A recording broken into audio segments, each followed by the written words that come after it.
Salam dəyərli izləyicilər. Hər birinizi xoş gördük. Gününüz xeyirli, uğurlu olsun. Dəyərli izləyicilər, kanalımda yalançı kələm dolması reseptini sizinlə paylaşmışdım. İndi də istədim ki, yarpaq təzə çıxıb, yalançı yarpaq dolması reseptini sizlərlə bölüşüm. Əvvəlcə yarpaqları təmiz şəkildə yuyuruq. Onda qeyd edeyim ki, yarpaqları öz həyətimdən yığmışam. Çox gözəl, yumşaq yarpaqlardır, həm də tüksüz yarpaqdır. Qazana su qoymuşam, qaynarlaşdıqda içərisinə bir qədər duz əlavə edirəm. Təmiz şəkildə yuduğum yarpaqları suda pörtlədirəm. Rəngi bir qədər dönən kimi, yəni saralan kimi sudan çıxaracağım, çünki yarpaq çox yumşaqdır. Yarpaqlar soyuduqdan sonra hamısını üst-üstə səliqə ilə yığıram. Bu cür yığdıqda dolma bükərkən bizə çox asan olur. Saplaqlarını da artıq kəsmişəm. Elə pörtlətməkdən əvvəl saplaqlarını da kəsdim ki, bizim üçün çox rahat olsun. Bu qayda ilə hamısını hazırlayıb keçirik dolmanın hazırlanmasına. Əvvəlcə təmizlədiyim qozları maşından keçirirəm. Onda qeyd edeyim ki, maşının iri gözündən keçirirəm ki, çox əzilməsin. Onda daha ləzzətli olur. Bir də burada onu qeyd eləmək istəyirəm ki, çalışın açıq ləpədən istifadə eləməyin. İndi mənə kənddən gəlmişdi bu qoz. Qabıqlı qoz alın dolma bişirərkən. Qozu keçirdik. Bir böyük baş soğanı da bax əlimdə xırda-xırda doğrayıram. Bir stəkan yarım yumru düyü götürmüşəm. Onu da qeyd edeyim ki, düyünü əvvəlcədən təxminən 30 dəqiqə islaqda saxladım. Təmiz şəkildə yuduğum düyün üzərinə bir böyük baş soğanı xırda-xırda doğrayıram. Şüyüd və keşnişi ikisi birlikdə bir dəstə olar. Onu da xırda şəkildə doğrayıb əlavə edirəm. Daha sonra 250 qram qoz ləpəsini üzərindən əlavə edirəm.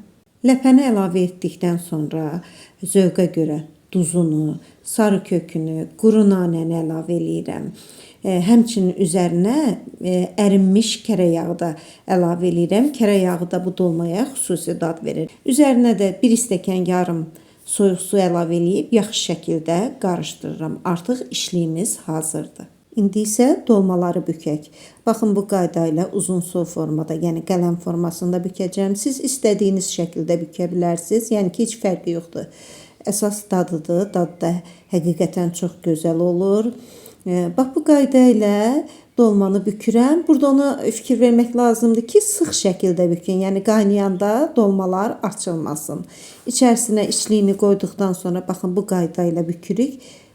İçəriyə doğru əlimizlə möhkəm şəkildə sıxırıq, onda dolma açılmayacaq.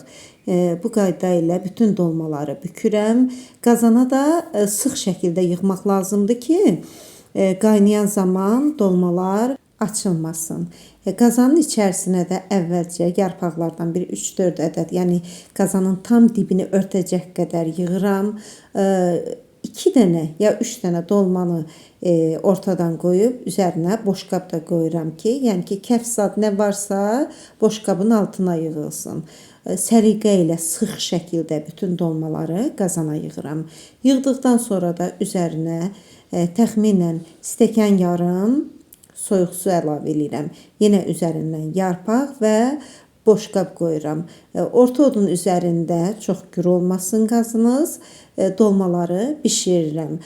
Burada da ancaq düyü bişməlidir. Düyünü də islağa qoymuşdum. Təxminən 30-35 dəqiqə ərzində dolmamız hazır olacaq. Dolmamız artıq hazırdır. Boşqabı götürüm, yarpaqları götürüm. Artıq servis eləyə bilərik.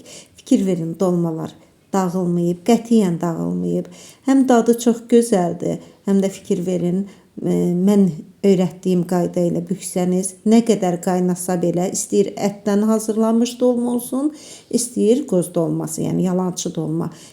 Dolmalarınız açılmayacaq. Onu da qeyd edeyim ki, dadı həqiqətən çox mükəmməldir. Bizə gələn qonaqlar da həmişə bu dolmanı çox tərifləyirlər, dadını çox bəyənirlər. İndi içərisində sizə göstərmək istəyirəm, baxın. Çox gözəl, həm də tutumlu dolmadır. Əgər videonu bəyəndinizsə, kanalıma abunə olmağı, rəy yazmağı, videolarımı paylaşmağı unutmayın. İnşallah gələn videolarda görüşərik. Sağ olun, salamat qalın.